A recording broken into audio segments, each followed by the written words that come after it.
Psaume 63, le désir de Dieu. Dieu est mon Dieu, je te cherche dès l'aube, mon âme a soif de toi. Après toi languit ma chair, terre aride altérée sans eau. Je t'ai contemplé au sanctuaire, j'ai vu ta force et ta gloire. Ton amour vaut mieux que la vie, ce sera la louange de mes lèvres. Toute ma vie, je vais te bénir, lever les mains en invoquant ton nom. Comme par un festin, je serai rassasié. La joie sur les lèvres, je dirai ta louange. Dans la nuit, je me souviens de toi et je reste des heures à te parler. Oui, tu es venu à mon secours, je crie de joie à l'ombre de tes ailes. Mon âme s'attache à toi, ta main droite me soutient. Et ceux qui pourchassent mon âme, qu'ils descendent aux profondeurs de la terre, qu'on les passe au fil de l'épée, qu'ils deviennent la pâture des loups. Et le roi se réjouira de son Dieu, qui jure par lui en sera glorifié, tandis que l'homme de mensonge aura la bouche close. Le psaume 63 est un chant de route de spiritualité mystique. Il s'apparente au psaume 16, 37, 61, 62, 73, 84. Il chante l'abondance totale à Dieu et décrit la prière comme étant le désir ardent de Dieu. Autrement dit, la prière consiste avant tout à désirer Dieu. À cet égard, il est intéressant de noter que dans la lettre où il parle de la première approba, matrone romaine, Saint Augustin revient 17 fois sur le thème du désir de Dieu. Il va sans dire que ce chef-d'œuvre de la spiritualité biblique ne se laisse pas classer facilement dans les genres littéraires traditionnels. Selon certains auteurs, il s'agit d'une supplication individuelle. Pour d'autres, c'est un psaume d'action de grâce. D'autres encore, un psaume royal. Quant à Ravasi, il le tient pour une composition mixte. Supplication et action de grâce. Mais tenant compte du fait que les suppliants protestent de leur confiance et promettent de rendre grâce au Seigneur, nous considérons le psaume 63 comme la supplication individuelle, dont voici la structure. Le chant de la soif de Dieu, versets 2 à 4. Contemplation et louange. Le chant de la faim de Dieu, versets 5 à 9. Veille et louange dans le temple. Le chant du jugement de Dieu, versets 10 à 12. Shéol, épée, chacal et louange du roi. Commentaire. Verset 1er, psaume de David quand il était dans le désert de Juda. La plupart des commentateurs datent le psaume de l'époque pré-exilienne à cause du verset 12. Quelques-uns l'attribuent à David en vertu de la notice historique. Mais comme nous l'avons dit à maintes reprises depuis le psaume 3, à ces notices ont vu une valeur homilétique, non pas historique. Elles ont pour auteur des Lévitiques chants du second temps. Le chant de la soif de Dieu, verset 2 à 4. Le verset 2 est un condensé du psaume 63. Tout le reste en dépend, aussi bien le contenu théologique que le symbolisme comme dans les passages parallèles. En bref, il s'agit d'une âme assoiffée de Dieu qui aspire de toutes ses forces à retourner au temple où elle a connu l'intimité avec Dieu. Le verset 2. Dans le texte hébreu au début de ce verset, Dieu est appelé Elohim. Cette appellation est tout à fait normale. Nous sommes en Sautier, Eloïs, Somme 42, 83. Aussitôt après la mention de Dieu, le jeu des pronoms personnels est extrêmement subjectif. Tu es mon Dieu, je te cherche, mon âme a soif de toi, après toi, languit ma chair. C'est dire que la trame des relations interpersonnelles constitue le cœur du dialogue entre Dieu et l'âme contemplatif, comme dans le Cantique des Cantiques, et le Cantique des Cantiques, chapitre 2, verset 16.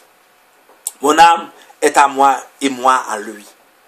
Quant à la description de la terre aride, image du fidèle assoiffé de Dieu, elle a influencé les auteurs du titre attribuant le psaume à David, errant dans le désert de Juda, 1 Samuel 22, verset 26. Selon la plupart des commentateurs, ou du moins 1 Samuel 22 à 26. Selon la plupart des commentateurs, cette notice historique ne correspond pas à la réalité, elle est contredite par les versets 10 à 12 qu'on ne saurait prêter à David. Le verset 3, sans plus tarder, la soif dont souffle le suppliant est élevé au niveau de la haute spiritualité. L'âme se tourne vers le temple, lieu de la présence, la Shekinah de Dieu, lieu de la rencontre du ciel et de la terre. Il ne s'agit pas présentement de la Jérusalem céleste, comme on l'a cru, mais bel et bien de la Jérusalem terrestre. Toutefois, il faut reconnaître que le temple de Jérusalem est en quelque sorte la porte d'entrée de la Jérusalem céleste et le lieu privilégié de la contemplation de Dieu sur terre. Le verset 4, le thème de la contemplation de Dieu sur terre, amorcé au verset 3, aboutit à la proclamation du verset 4 qui, en hébreu, commence par qui, K-I, parce que c'est dommage que le Sottier et la Bible de Jérusalem ignorent cette locution conjonctive. Elle est pourtant de la plus haute importance. Elle traduit en effet une phrase qui marque un immense progrès dans la théologie de la rétribution, parce que qui, K-I, ta grâce, ta AZ, vaut mieux que la vie. Verset 4, voilà la grande nouveauté. En Israël, on croit désormais en la séparation de la grâce et de la vie.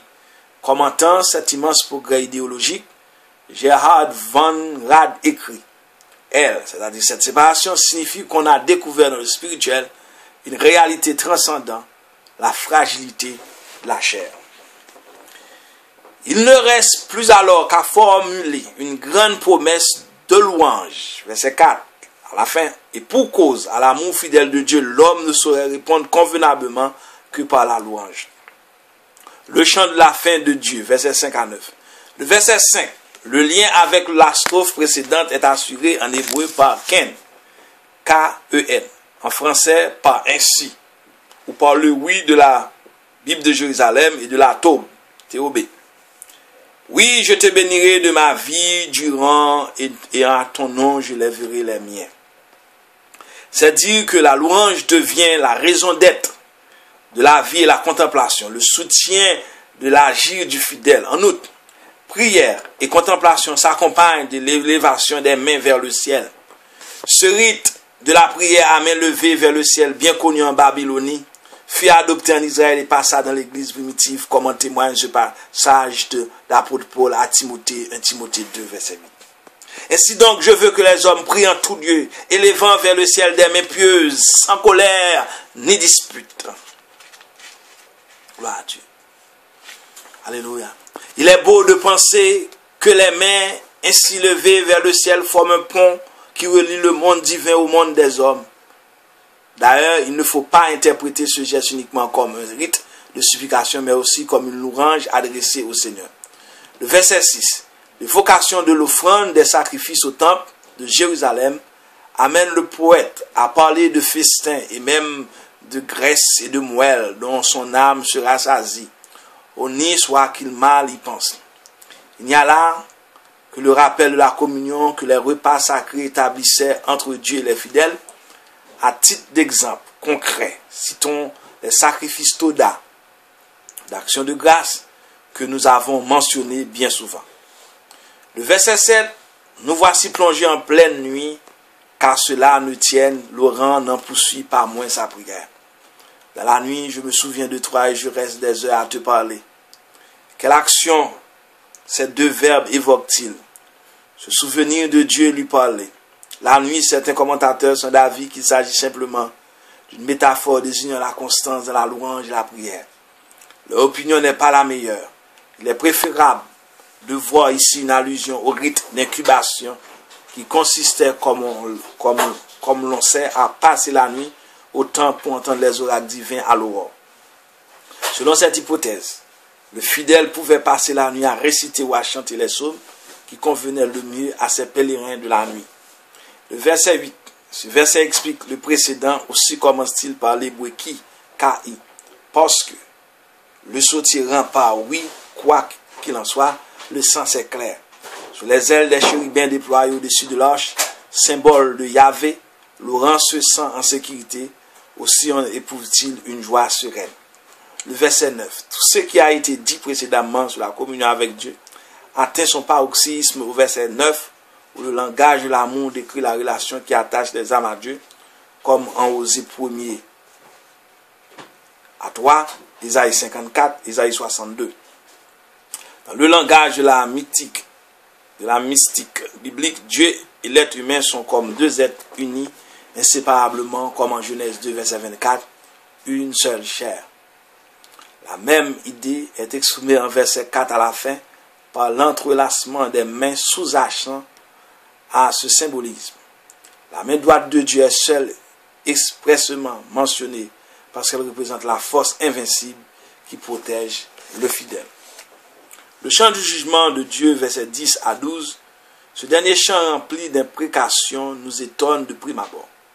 Il diffère tellement des deux précédents, mais à la réflexion, on se souvient des paroles imprécatoires rencontrées en d'autres supplications. Elles mettent en évidence la fougue des psalmistes dans la lutte contre les méchants qui sont tout à la fois les ennemis de Dieu et leurs propres ennemis.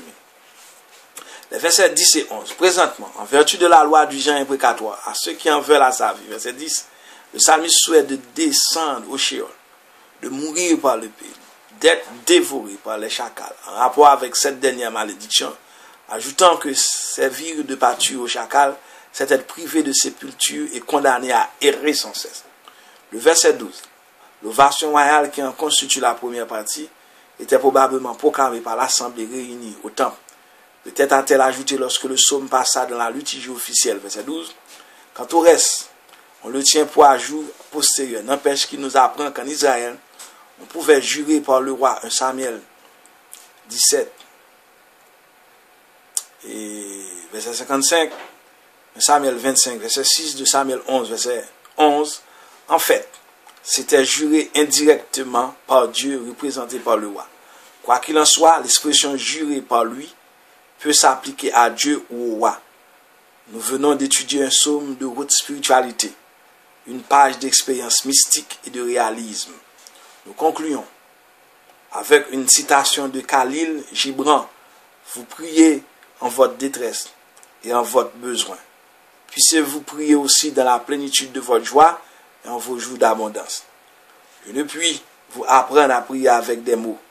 Dieu n'écoute pas vos paroles sauf lorsqu'il lui-même les prononce à travers vos lèvres.